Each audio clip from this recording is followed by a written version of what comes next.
இன்றைக்கி உளுந்து தோசை எப்படி செய்கிறேன்னு பார்ப்போம். ஒரு தரம் உளுந்து தோசையை இந்த டிப்ஸில் நீங்கள் செஞ்சு பாருங்கள், நல்ல டேஸ்ட்டாக இருக்கும். ஒருக்கா ட்ரை பண்ணி பாருங்கள். 300 கிராம் உளுந்தை 6 மணி நேரம் ஊற வச்சு நல்லா கழுவி எடுத்துட்டேன். பிறகு ஒரு கைப்பிடி அளவு கடலைப்பருப்பையும் ஊற வச்சு அதில் சேர்த்துக்கொள்வோம். கடலைப்பருப்பையே சேர்க்குறேன்னு சொன்னால் தோசை சாஃப்டாக இருக்கும். இப்போ நல்லா உளுந்து அரைச்சி எடுத்துட்டோம். இதில் நாங்கள் 300 கிராம் உளுந்துக்கு 1 கிலோ கோதுமை சலித்து சேர்த்துக்கொள்வோம்.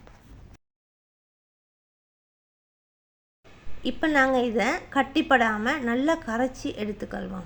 ஒரு தோசை பதத்துக்கு நல்லா கரைச்சி எடுத்துக்கொள்வோம். அடுத்ததான் நாங்கள் பார்க்க போகிறோம், ஒரு தேங்காய் திருவி நல்லா அரைச்சி அதில் சேர்த்துக்கொள்வோம். இப்போ இந்த மாதிரி அளவுகளோட இந்த மாதிரி ஒரு தோசையை ரெடி பண்ணி நீங்கள் செய்து பாருங்கள், ரொம்ப சாஃப்டாக இருக்கும். இந்த மாதிரி நிறைய டிப்ஸ் நான் உங்களுக்கு தருவேன். இந்த தோசையில் கூட கடலை பருப்பு சேர்க்குறதும் தேங்காய் அரைச்சி சேர்க்குறதும் ஒரு நல்ல டிப்ஸ். இந்த மாதிரி நிறைய டிப்ஸோடு நாங்கள் இன்னொரு வீடியோவில் சந்திப்போம்.